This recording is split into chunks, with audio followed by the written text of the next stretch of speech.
Ai, preguiça de refazer, vai ficar isso aqui mesmo.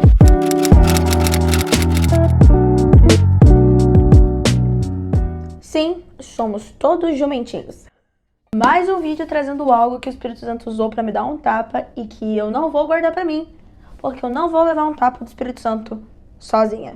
E se no final você sentir que esse vídeo pode ser uma bênção pra alguém, por favor, não se esqueça de compartilhar esse vídeo. Antes de tudo, eu quero pedir desculpa, porque provavelmente a minha voz vai falhar um monte aqui. Porque eu estava num acampamento e eu gritei muito. Resumindo, mas valeu a pena, a gente ganhou. Blue Wolves! Parei. Enfim, como falei no início, sim, somos todos jumentinhos. E agora eu vou explicar o que isso significa. Então, a gente sabe que tem momentos na história de Jesus que são contadas mais de uma vez na Bíblia. E isso acontece principalmente nos evangelhos, no livro de Mateus, Marcos, Lucas e João. E uma das histórias de Jesus que está presente nos 4 evangelhos é o momento em que Jesus entra em Jerusalém. Sabe aquela história do jumentinho, Jesus? Do jumentinho?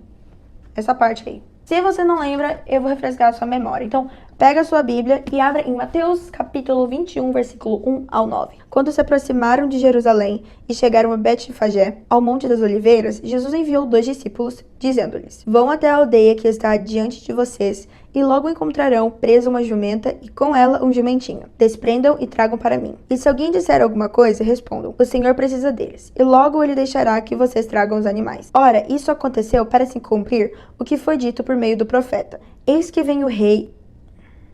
Digam à filha de Sião: Eis que o seu rei vem até você, humilde, montado em jumenta, e no jumentinho, cria de animal de carga. Indo os discípulos e tendo feito como Jesus lhes havia ordenado, trouxeram a jumenta e o jumentinho. Então puseram em cima deles as suas capas, e sobre elas Jesus montou. E a maior parte da multidão estendeu suas capas no caminho, e outros cortavam ramos de árvores espalhando-os pelo caminho. E as multidões, tanto as que iam adiante dele como as que o seguiam, clamavam: Hosana ao filho de Davi, bendito que vem em nome do Senhor. Hosana nas maiores alturas. Tá bom, e agora que você sabe de qual momento da história de Jesus eu estou falando, você pode estar se perguntando: por que isso nos torna jumentinhos?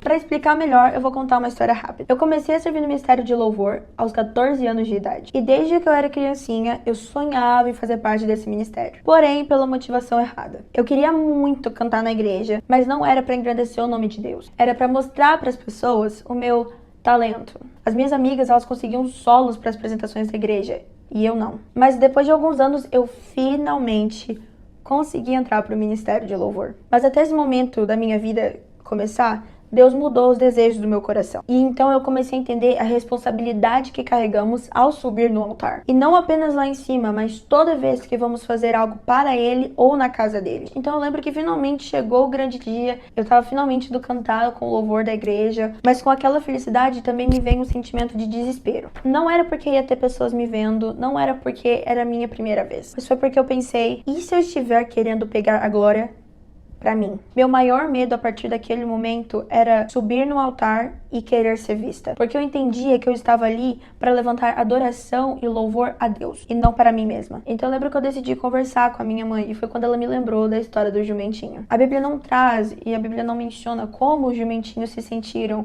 o que os jumentinhos pensavam, mas a minha mãe usou o jumentinho como uma ilustração. Quando Jesus entrou na cidade, as pessoas gritavam o nome dele, gritavam Hosana. Eles espalhavam mantos pelo chão, espalhavam ramos de árvores para Jesus passar. Então minha mãe falou para mim assim: então imagina se o jumentinho olhasse para tudo aquilo e pensasse: eu sou incrível. Eu entrei na cidade e o povo começou a fazer a maior festa. Eu sou demais. Mas se o jumentinho realmente pensasse isso, era porque ele se esqueceu de quem ele carregava. Esqueceu de que no fim das contas, nada daquilo era sobre ele. As pessoas não viam ele, o jumentinho. As pessoas viam quem ele carregava. E depois eu parei para refletir. Quantas vezes durante nossa caminhada cristã nós esquecemos que somos apenas jumentinhos? Somos apenas um jumentinho carregando a luz do Espírito Santo. Quantas vezes achamos que o mover de Deus está acontecendo no culto só porque nós estamos servindo naquele dia? Quando a nossa maior preocupação devia ser nos tornarmos tão pequenos quanto um jumentinho, para que cada dia mais Deus seja visível em nossa vida. Então que nós possamos chegar nesse nível onde não importa para onde formos, a última coisa que as pessoas verão serão nós mesmos, mas que antes de nos verem, que eles possam ver Cristo através de nós. Resumindo, sabe aquela música? Que ele cresça e eu diminua. É literalmente isso. Enfim, espero que esse vídeo tenha falado ao seu coração, um videozinho rápido, mas espero que tenha abençoado sua vida de alguma forma. E se você acredita que esse vídeo pode ser uma bênção na vida de outra pessoa, não se esqueça de compartilhar. Então é isso, muito obrigada e que Deus te abençoe. Tchau, tchau!